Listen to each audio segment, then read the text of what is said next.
समागम एखादी परिभावे त्यांचे परिश्वान याती तेथे रामनाम होईल श्रवण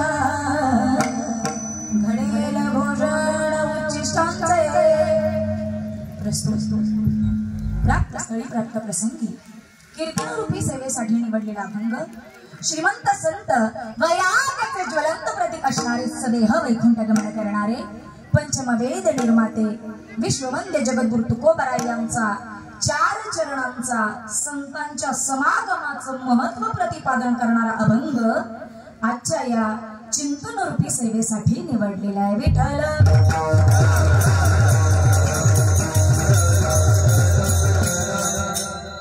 अभंगामध्ये सुरुवात करताना किंवा चिंतनाला सुरुवात करताना अल्पसा परिहार देणं हे वक्त्याचं आद्य कर्तव्य आणि त्या न्यायानं आज या आपल्या सुंदर अशा गावामध्ये सुंदर असं नियोजन आणि या सुंदर अशा नियोजनामध्ये सुंदर एक रत्न जडवले पहा। नाव माझ्यासाठी जरी नवीन असतील किंवा माझ्यासाठी अपरिचित असतील तरी चेहरे परिचित आहेत, कारण सेवेच्या माध्यमातून यांची भेट झालेली आहे। पण गोड अशी रत्न आहेत असं म्हणायला हरकत नाही।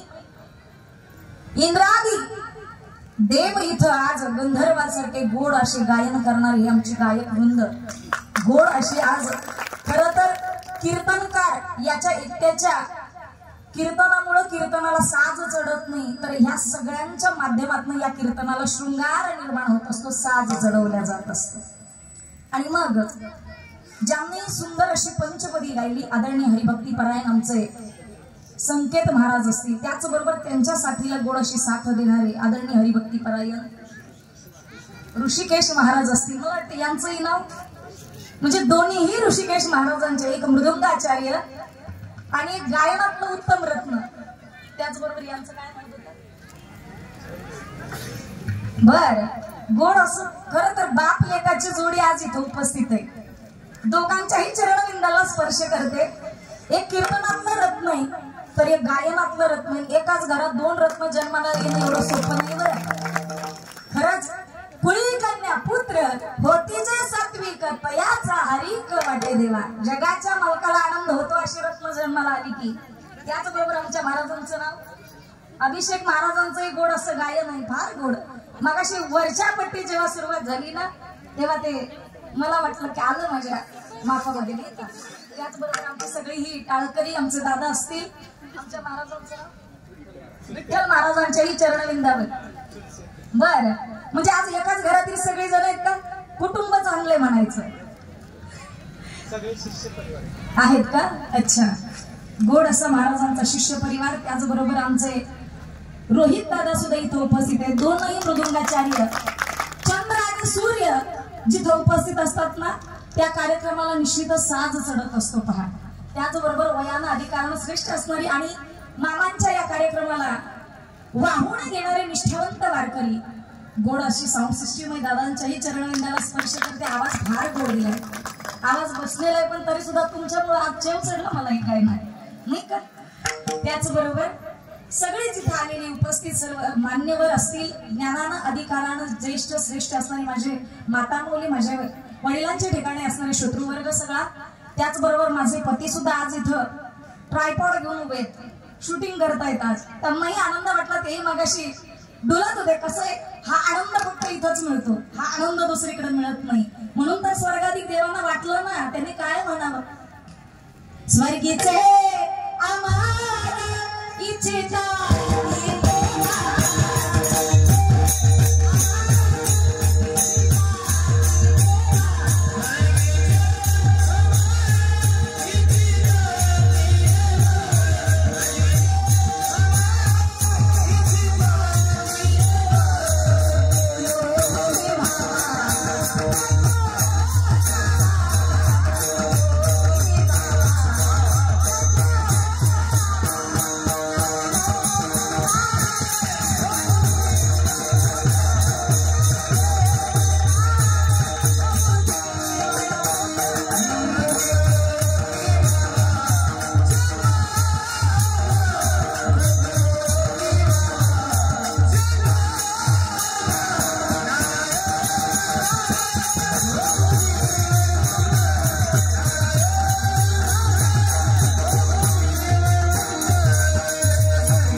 व्हायचे अमर इच्छिता ती देवा मृत्यू लोके भावा जन्मावा।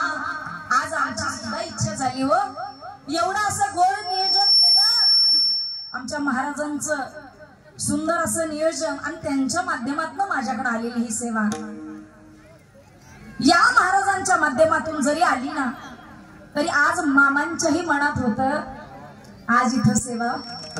आणि खरं सांगू, जोपर्यंत आपल्या पदरामध्ये सुकृत नसतं, पुण्याचा ठेवा नसतो, तोपर्यंत हे शक्य होत। अनेकांची इच्छा आहे बरं इथं सेवा करायला मिळावी म्हणून, अनेकांची इच्छा आहे, पण त्यासाठी भाग्याचा उदय असणं गरजेचं आहे। भाग्याचा उदय ते हे जोडी संत पाय। आणि आज मी म्हणेन काय, पुण्य फळले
मी म्हणायला हरकत नाही, पुण्य फळले बहुता दिवसा, भाग्य उदयाचा ठसा, आणि झालो सन्मुख तो कैसा संत चरण पावलो। आज या मामांच्या दरबारामध्ये आणि खरं तर त्यांच्या आशीर्वादानं ही नियोजित असलेली आजची सेवा माझ्यासारख्या अल्पज्ञानी पामराच्या वाट्याला यावी, याच्यापेक्षा माझं भाग्य ते काय म्हणायचं। बघा, आजचा अभंग संतांच्या सानिध्याचा, संतांच्या समागमाचं महत्व सांगणारा निवडलेला आहे। 2 सेकंदामध्ये याचा भावार्थ सांगून जाते। संतांचा समागम करा सांगतात तुकोबराय, आणि तो करत असताना त्यांच्या द्वारातील श्वान व्हा। कोणताही जन्म घेऊन पण संतांच्या दारातला कुत्रा का होईना किंवा कोणत्याही माध्यमातून तुम्ही संतांची सेवा करा, हेच तर आजच्या अभंगातून तुकोबराय मांडू इच्छितात। आम्हाला प्रश्न पडला, संतांचं सानिध्य करा, संतांचा समागम करा, काय मिळतं हो संतांच्या समागमात? महाराजांनी उत्तर दिलं, तेथे रामनाम होईल श्रवण। एक फायदा नाही, 2 फायदे सांगितले। घडेल भोजन उच्छिष्टांचे, उच्छिष्ट म्हणजे ताटातलं खरकट नाही बरं, ही संकल्पना बुद्धीतून काढून टाका। मग ज्या गोष्टी जे वाङ्मय ओठातून महाराजांच्या संतांच्या निघालं तया नाम उच्चिष्ट का, त्याला उच्चिष्ट म्हणावं। आणि मग महाराज सांगतात कसं राहायचं हेही सांगून जावा तुकोबराय। महाराज म्हणले हेच तर खरं सांगणं गरजेचं आहे हो। आम्ही संतांच्या सानिध्यात गेलो, थोडासा कुठे आम्हाला 4 चौघांनी मान सन्मान दिला की आम्ही थोडं अहंकार आम्हाला जडला जातो। म्हणून तर नामदेव महाराजांनी सांगावं ना, अहंकाराचा वारा न लागो राजसा माझ्या विष्णुदासा भाविकासे। आम्हाला अभिमान चढतो का? कारण आम्हाला असं वाटतं आम्हाला 4 चौघ जण मोठे म्हणतात। नाही हो, आज आम्ही मोठे आहोत ना, आमच्या संतांची कृपा आहे आमच्या पाठीमागे, आमच्या सद्गुरूंची कृपा आहे, माझ्या बाळूबाबांची कृपा आहे म्हणून मोठे। आणि म्हणूनच आज इथं सेवा करण्याचा आम्हाला योग यावा, अहंकार नसावा। महाराज म्हणतात कसं राहायचं, कामारी बटीक काम करणारे राहा, सेवा करा. कोणतीही सेवा मामांच्या दरबारात मिळाली तर तिथं अहंकाराची बाधा जडू देऊ नका. प्रेमानं करा, आनंदानं करा. तो प्रसाद आहे जो तुमच्या वाट्याला आलेला आहे. महाराज म्हणतात कामारी बटीक सेवेचा सेवक. बटीक व्हा, सेवेचा सेवक व्हा. आणि याच्याही पुढे जाऊन सांगतात दीनपणे रंग ते बने. दीनपणानं राहा, गरीब लहान रंगपणानं राहा, लहान होऊन राहा. जो लहान होऊन राहतो ना तो संतांना चिकटून, देवाला चिकटून राहतो बरं. आणि जो मोठा होतो, आपल्याकडं महाराजांचं म्हणे जया अंगी मोठेपण, तुकोबरायांचं प्रमाण आहे. तया यातना मोठेपणाला मोठाच धक्का बसतो. गरीब असेल ना तर त्याला दुखणी सुद्धा लहानच येतात, आणि मोठा असेल तर दुखणी सुद्धा. माणूस म्हणतो अरे तो मोठा आहे, अरे पण तुम्हाला काय माहिती त्याचं दुखणं किती मोठं आहे ते. आम्ही म्हणतो तो मोठा आहे पण त्याचं दुखणं त्यालाच विचारा की त्याला काय त्रास आहे. तसं महाराज म्हणतात लहान होऊन राहा. आणि इतकंच नाही, तुम्हाला ज्या सुखाच्या अपेक्षा आहे ते सुख मिळणार आहे. कुठं? पत्ता दिला. तुका म्हणी सैव सुख त्या संगती, घडेल पंगती संतांची. पत्ता दिला आणि फळाची जी अपेक्षा आहे ती सुद्धा सांगितली, पण त्याच्याही बरोबर एकावर एक फ्री मिळालं. आम्हाला बऱ्याच गोष्टी अशा आवडतात. By one get one free. हा आवडतं की नाही? By one get one. एका कोलगेटवर एक कोलगेट, एका क्रीमवर एक क्रीम आम्हाला आवडतं. महाराजांनी लाभ दिला. तुम्ही जर संतांचा संग केला, समागम केला, तुम्हाला सुखाची तर प्राप्ती होईलच, पण तुम्हाला पंगत सुद्धा संतांची मिळणार. म्हणजे दोन लाभ सांगितले का नाही? By one get one free झालं की नाही? म्हणून तर तुकोबराय सांगतात बाबा रे, आला तर देहाला तर त्या संतांचा समागम केल्याशिवाय आयुष्य वाया किंवा व्यर्थ घालवू नका. विठ्ठल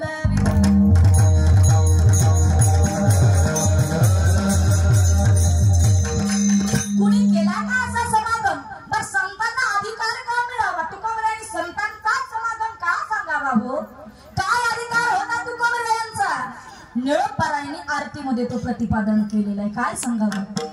प्रयाण काळी देवे विमान पाठविले,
जगी अद्भुत वर्तविले, मानव देह घेऊन या निज धामा गेले. निळामळे सकळा संततोष ठरले. जय जय जय सद्गुरु स्वामी कृपया दाता. तारक तो सकळांचा जीवलग सोयरा, जीवलग सोयरा, जीवलग सोयरा. महाराजांसाठी जोरदार टाळी वाजवा. आज एक एक रत्न अशी मिळाली तर असं वाटतंय 9च हे टाइमिंगच कमी. बरं विश्राम करण्याकरता महाराज म्हणतात एवढा मोठा अधिकार आहे, मग त्या तुकोबरायांनी सांगावं की संतांचा समागम करा. पण का करायचा? आणि याच देहात करायचा. आणि नाही झालं तर हो काही सांगता येत नाही ना. महाराज म्हणतात अहो याच देहामध्ये करण्याचा प्रयत्न करा, पण तातडी करा. का? अल्पायुष्य मानव देह शत गणिले ते अर्धरात्र खाय, मध्ये बालत्व पिळा रोग क्षय. काय भोजनासी उरले ते पाहेगा, काय भोजनासी, काय भोजनासी.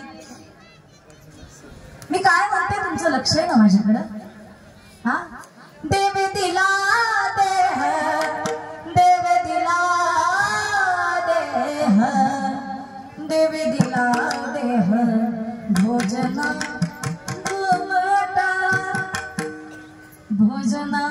गोमटा मग भजना अहो भजनासाठी मिळाला मग महाराज म्हणतात याच देही घडे देवाचे भजन आणि कहे ज्ञान नाही कोठे पशुपशवादी घेऊ शकत नाहीत मामांच्या दरबारात असं वाटतं का तुम्हाला अहो जिथं मेंढी माऊलीला सुद्धा त्यांच्यात सुद्धा भगवंताला पाहावं मामांना पाहावं हा पशुपशवादी योनींचा सुद्धा संतांचा सानिध्याचा केलेलं हे प्रमाण आहे हे सानिध्य आपल्या सगळ्यांसाठी दृष्टांत देतं आज या मेंढी माऊलीच्या गळ्यामध्ये तो नारळ आणि तो ब्लाउज पीस बांधला जातो कशासाठी बांधता ग माय आमच्या मनातली इच्छा आहे आणि आम्हाला खात्री आमची निष्ठा आहे आम्हाला विश्वास आहे आमचे मामा आमच्यासाठी सगळं करणार आहे तिच्या गळ्यामध्ये बांधलं की आम्हाला माहिती आमच्या इच्छा परिपूर्णतेला जाणार आहे खरं सांगू हेही करण्याची गरज नाही हो इच्छा व्यक्त केली आणि मग ती पूर्ण झाली यात नवल नाही अहो माझ्या मामाचा अधिकार एवढा मोठा आहे तुमच्या मनात इच्छा येऊ द्या ते सगळी पुरवण्याची ताकद त्यांच्यामध्ये आज इथं साक्षात बाळूमामा बसलेले असं वाटत नाही की आदमापूर नाही आज इथं आदमापूर निर्माण झालं जशी प्रति शिर्डी निर्माण होते जसं एखादं प्रति स्वरूप निर्माण होतं प्रति बालाजीही निर्माण होतो मग मला सांगा प्रति आदमापूर नाही का म्हणायचं याला आणि मग या मामांच्या दरबारामध्ये तुम्ही जी जी इच्छा व्यक्त कराल जे जे इच्छा व्यक्त कराल ते ते भगवंत तो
एका जनार्दनी संत पूर्वी पूर्ण करी मनोरथ तुमच्या मनातलं जे जे मनोरथ असेल जे जे इच्छा असेल ती सगळी मामा पूर्ण करतात पण त्यासाठी मागायच्या पेक्षा दृष्टांत देऊन जाई संत कसे असतात ज्यांना न सांगता तुम्हा कळ येते अंतर आणि मग हे जे संत आहे ना हे सगळं पुरवत असतात दृष्टांत देईन फार गोड असा एक बाळू मामांचा शिष्य होता सानिध्यात एक जोडीदार होता आणि मग त्याचा मृत्यू व्हावा ही बातमी मामांच्या कानावरती जावी त्यांना असं वाटलं की अरे असं घडू नये पण अघटित असं घडावं सगळ्यांनी त्यांची तयारी करावी कशाची स्मशानामध्ये नेण्याची सगळी तयारी झाली घेऊन जाण्यासाठी सगळी भावकी आली अख्खं गाव गोळा झालं पण तिथं मामा नव्हते मामांच्या कानावर हा प्रसंग जावा मामाने तातडी करावी आणि त्या गावामध्ये यावं आल्यानंतर तो विधी पाहिला सगळे आवरावर पाहिली आणि मामांना प्रश्न पडला अरे मला न सांगता तू जाऊ कसा शकतोस काय नाव असेल त्या शिष्याचं जो साथीदार होता जो मित्र होता त्यांचं नाव गुंडाप्पा आणि या गुंडाप्पांना जाऊ दिलं कसा भगवंताच्या दारामध्ये असा प्रश्न पडला का मला न सांगता गेला जेव्हा त्या देहाजवळ माझे मामा आल्यानंतर मात्र सांगितलं जाय मला न विचारता तो गेला कसा जाण्याची ताकद झाली कशी शेजारची माणसं पाहत होती मामांकडे अरे हा बाळू इथं येऊन म्हणतो की माझ्या परवानगी शिवाय तू गेला कसा हे काही इतकं सोपं आहे का गेलेला माणूस येत नाही ए बाळा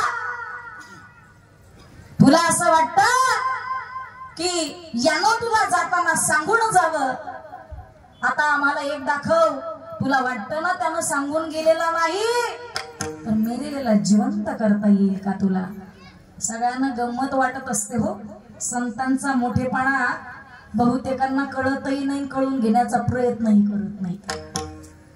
समाजामध्ये प्रश्न चर्चा झाली, मावाने आकाशाकडे पाहावं आणि तोंडातल्या तोंडात पुटपुटावं, जणू काही भगवंताशी संवाद करतायत. मामा पुटपुटले तोंडातल्या तोंडात, बघितलं आकाशाकडे आणि जसं आकाशाकडे बघितलं आणि उजवा पाय त्या गुंडाप्पाच्या माथ्यावर कपाळावर जसा ठेवला तसा तो मित्र, ते शिष्य, ते गुंडाप्पा नावाचे सद्गृहस्थ उठून बसले.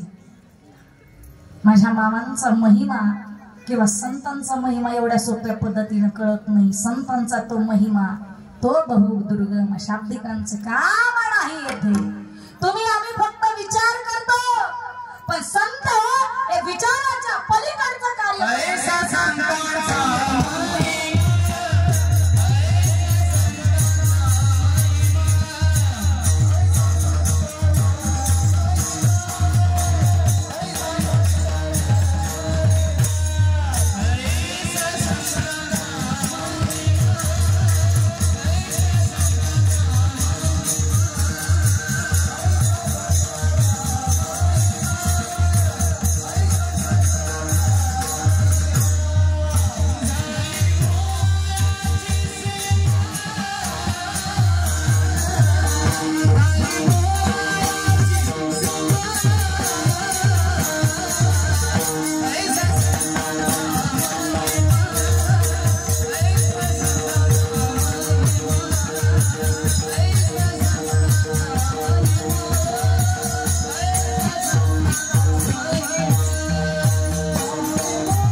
महिमा बोला याची झाली सीमा. सांगितलं त्यांचा महिमा सांगता येत नाही, पण त्यांचे विचार आपल्याही विचारांच्या पलीकडची त्यांची कृती आहे. आपण फक्त विचार करणारी माणसं आहे, आम्ही फक्त विचार करतो. संत विचाराचं कार्य अंमलात आणून दाखवतात, कृतीत आणून दाखवतात, त्यांना संत म्हणावं. मग या संतांचं कार्य एवढं मोठं आहे की ज्याच्यात ज्या देहातनं भगवंत निघून जावा ताकद आहे. कारण भगवान शंकराचा रुद्राचा अवतार माझे बलमय.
माझी जागा यांनी भरून काढली. मला आज जास्त गायनाची गरज पडणारच नाही हो. आज अगोदर आवाज बसलेले मगाशीच महाराजांशी बोलणं झालं चर्चेत. एवढा वर महारुद्राचा अवतार आणि मग असे असणारे माझे मामा की ज्यांचा समागम करा असं माझे तुकोबन आहे अभंगाच्या प्रथम.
समागम करावा लागेल आणि मग संत समागम एखादी परी भावे त्यांचे द्वारी श्वान याती.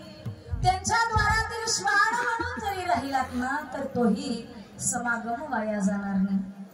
जसं मी सांगितलं आज यांच्या सानिध्यात मेंढी माऊली सुद्धा आहे, तिचीही पूजा केली जाते. माझ्या माऊली ज्ञानोबा राय ज्या खांबाला टेकून उभे राहिले त्याचंही देऊळ झालं हो. माझ्या तुकोबऱ्या आईने ज्या शिळेवरती स्नान केलं गरम पाणी सुद्धा अंगावरती ओतलं हो, कडकडीत उकळलेलं. पण लक्षात घ्या त्या शिळेवर ज्या बसले होते स्नानासाठी त्या शिळेचं सुद्धा शिळ मंदिर झालं. संतांचा फक्त समागम होणं गरजेचं आहे. मग निर्जीव असणारी भिंत सुद्धा चालायला लागते. रेडा ज्याला ज्ञान नाही पण त्याच्याही पाठीवरती माऊली ज्ञानोबा रायांनी संतांनी हात ठेवावा, तोही वेद बोलावा. हे सानिध्य ही कृपा संतांची जेव्हा होते ना तेव्हा माणूस दुःखातून लांब होत असतो, सगळ्या दुःखांतून. आज हेच तर झालं ना. आज माझ्या मामांचे या सानिध्य झालं, मामांच्या सानिध्यामध्ये आम्ही आलो. आज जो जो माणूस इथं उपस्थित आहे, अगदी लहान लेकरांपासून मोठ्या म्हाताऱ्या माणसांपर्यंत, संतांच्या इथल्या धूळ जरी आपल्या कपाळाला लागली, त्यांचा भंडारा जरी कपाळाला लागलं, तर भविष्य आपलं नशीब बदलण्याची ताकद या भंडाऱ्यामध्ये. अनेक जण आशा घेऊन आले मामांच्या दरबारात, अनेक जण. अहो प्रत्येक जण दुखी आहे. इथं आलेला कोणीही सुखी नव्हता. का? कारण संसारात सुखच नाही ना महाराज. आहे का? सुख नाही कोठे आली या संसारा. किंवा जो देखे सो दुखिया बाबा, सुखिया कोई नहीं रे. राजा दुखिया प्रजा दुखिया, राजा दुखिया प्रजा दुखिया,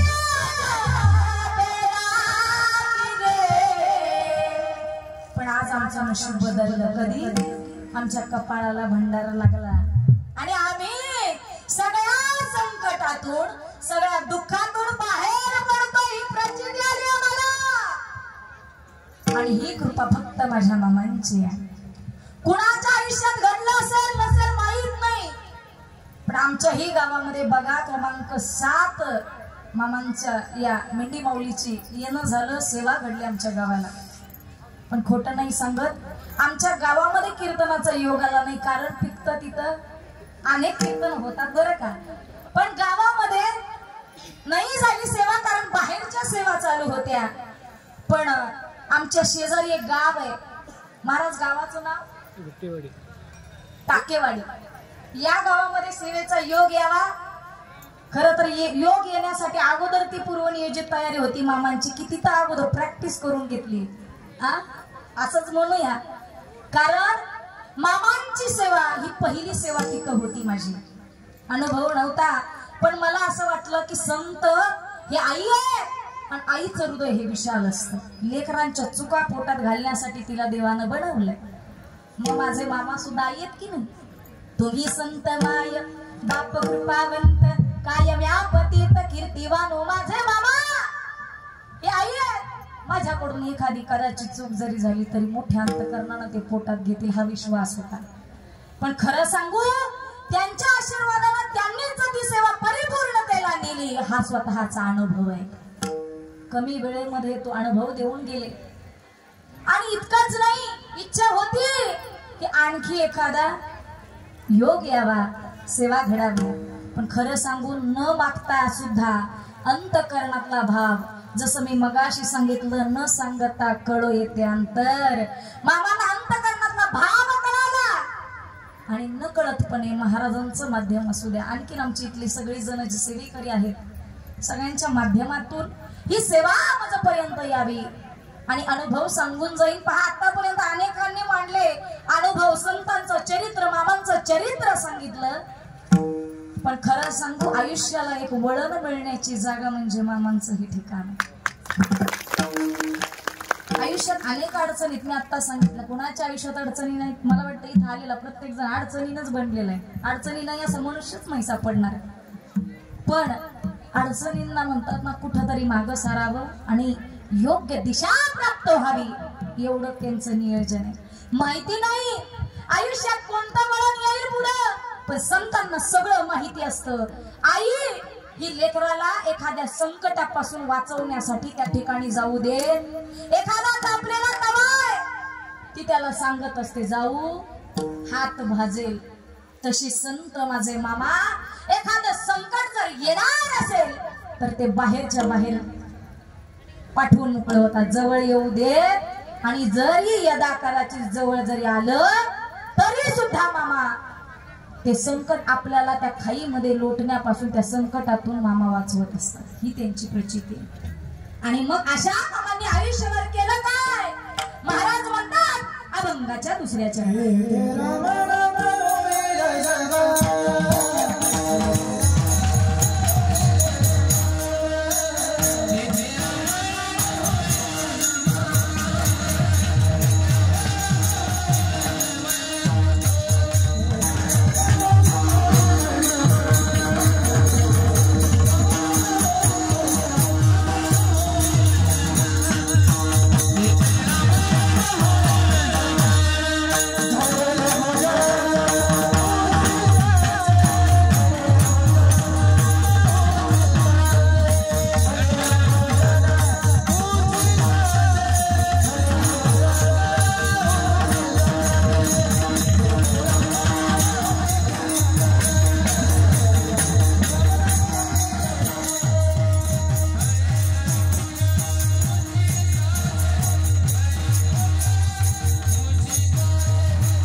केला, अनुग्रह मिळवला, पण इतक्या सोप्या रीतीनं नाही मिळाला. त्यासाठी पराकाष्ठेची परीक्षा द्यावी लागली. अनुग्रह मिळाला आणि मग त्यांना खऱ्या नामाची ओळख झाली. मग त्यांनी ते नाम घ्यायला सुरू केलं. कुठलं? कारण ते आहेत कोण? रुद्राचा अवतार. आणि मग भगवान शंकर भजन कुणाचं करतात? भजन करी महादेव. सांगितलं महादेवाचं भजन. भजन कोण करतात? महादेव. कुणाचं करतात? रामाचं. मग तेथे राम नाम होईल श्रवण. इतकंच काय? घडेल भोजन. उच्चिष्टांचे सगळ्यांना विनंती आहे, सगळ्यांनी थोडस पुढं सरकून घ्या. येणाऱ्या मंडळींना आपल्या मामाच्या दारामध्ये जागा करून दिली तर तीही सेवा तुमच्या कामी, तुमच्या वाट्याला येणार आहे. विठ्ठल विठ्ठल.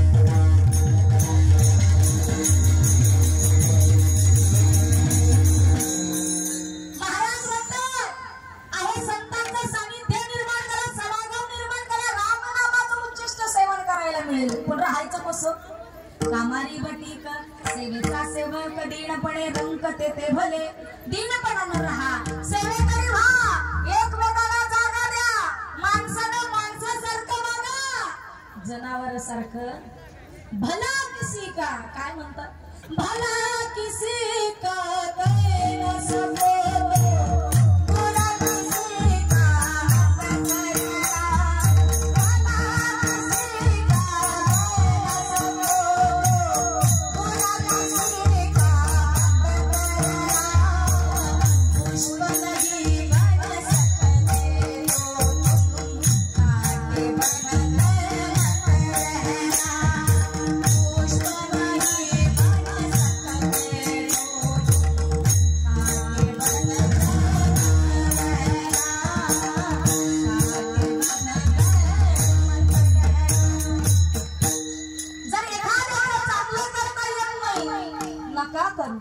पण एखाद्याचं वाईट. अरे माणसानं माणसासारखं राहा, किमान पशु तरी बनू नका. एखादा लेकरू मोठं होतंय, पुढे जातंय, आशीर्वाद देता येत नाही तर नका देऊ, पण शिव्या शाप तरी देत जाऊ. एखाद्याची सून नांदत नसेल किंवा नांदत असेल, पण तुम्हाला काय गरज आहे काय? हा? आणि खरं सांगू, माझा लेकीचा सल्ला घेऊन जा. अरे घरामध्ये प्रेम वाढवा, एकोपा टिकवा. माहित नाही आयुष्य किती दिवसांचं आहे, पण जगताना माणूस असा जगा. अरे मेल्यानंतर शत्रूच्या डोळ्यात पाणी आलं पाहिजे. माझ्या मामाने कीर्ती अशी केली, कीर्ती अशी केली की त्यांची कीर्ती जगभर पसरावी. वैराच्या सुद्धा डोळ्यात पाणी आलं. असं आयुष्य माझे मामा जगले. आणि म्हणून माझ्या महाराज मामांचं एवढा मोठा परिवार जमा झाला. आपण मामांची लेकर आहोत की नाही? मामाची लेकर आहे. आणि माझ्या मामाच्या दरबारात कसं सगळ्यांना एकोप्याची भावना आहे. आम्ही नातं जोडलं मामांशी आणि देवाशी नातं जोडलं, संतांशी नातं जोडलं की ते आपलेपणानं घेत असतात. आणि मग या मामांनी आम्हाला आपलंसं केलं. आयुष्यात अनेक अडचणी आल्या तरी निष्ठा फक्त भगवंताच्या त्या संतांच्या चरणावर ठेवा. निष्ठा कशी असली पाहिजे? निष्ठावंत भाव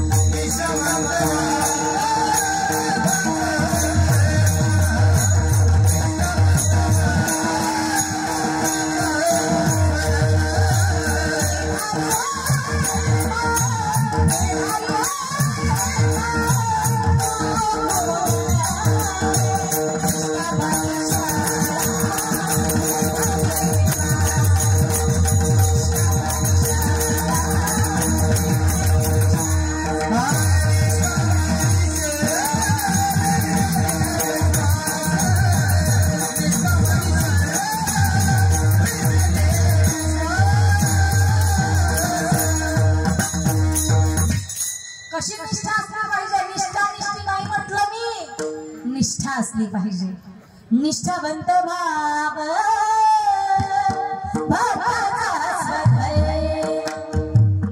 निर्धार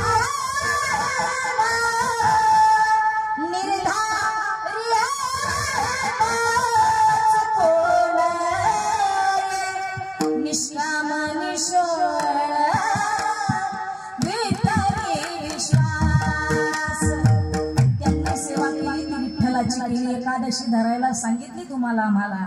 फक्त त्यांनी कधीही सांगितलं नाही बकर कापा कोंबड कापा. सांगितलं का हो? नाही सांगितलं. त्यांनी कधी असं उतारा करा अमुक करा तमुक करा देवाला असं प्रसन्न केलं जात नाही. अंधश्रद्धा निर्मूलन करणारे जर संत असतील तर ते बाळूमामा. आजकाल म्हणतात अहो संतांनी काय केलं. आमच्या संतांनी जे केलं ना ते जगातल्या कोणत्याही व्यक्तीला कोणत्याही देशाला करता आलं नाही. कारण फक्त संत आले ते पवित्र कुळात आणि पावन त्या देशात आले पवित्र ते कुळ पावन तो देश जेथे हरीचे दास जन्म घेती. मग महाराज आम्हाला हे सांगून जाणं संतांच्या सानिध्यात गेल्यानंतर आम्हाला मिळेल काय? अभंगाच्या चतुर्थ चरणात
तुम्हाला ज्या सुखाची प्राप्ती हवी त्या सुखाचा पत्ता तुकोबरायांनी सांगितला. तुका म्हणे सर्व सुख त्या संगती घडेल पंगती संतांची. तुम्हाला पंगतही मिळणार आहे.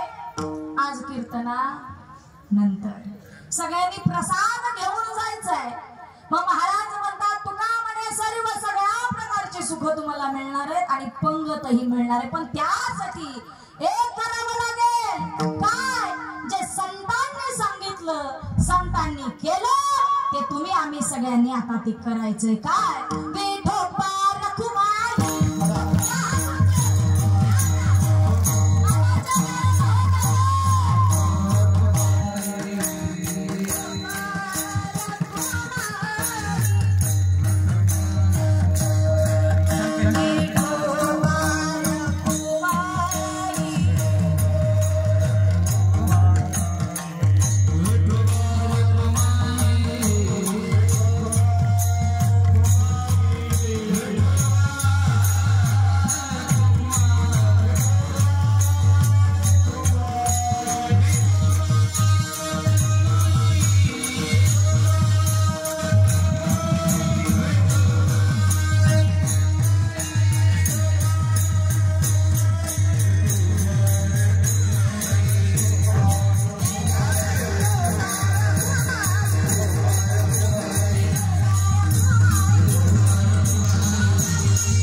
नियोजन आहे.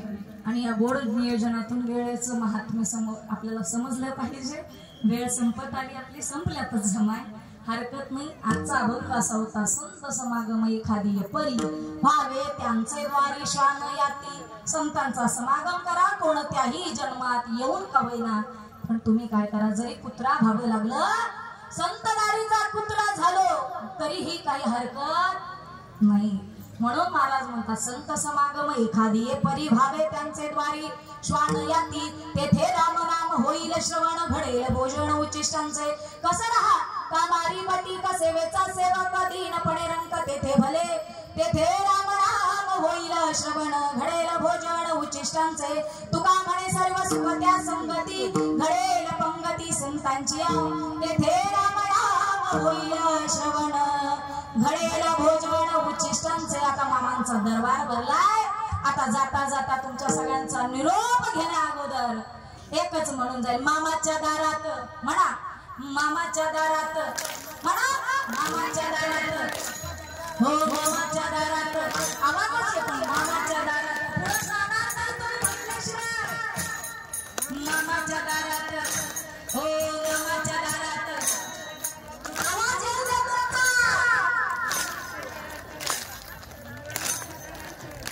हो मामाच्या दारात, मामाच्या दारात भक्त नाचतो. मामाच्या दारात आदमापुरात भक्त नाचतो.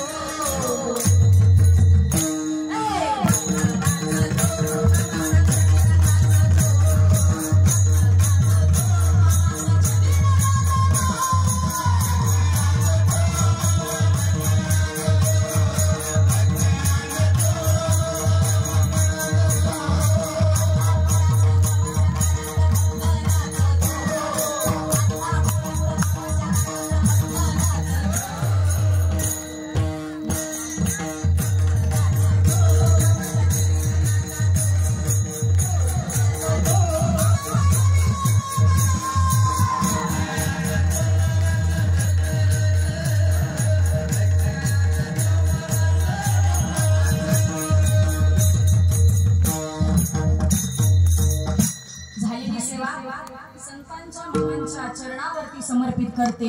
आणि इथं ज्या संतांचं आतापर्यंत सानिध्य करा म्हणते त्या संतांचं नामस्मरण करूया।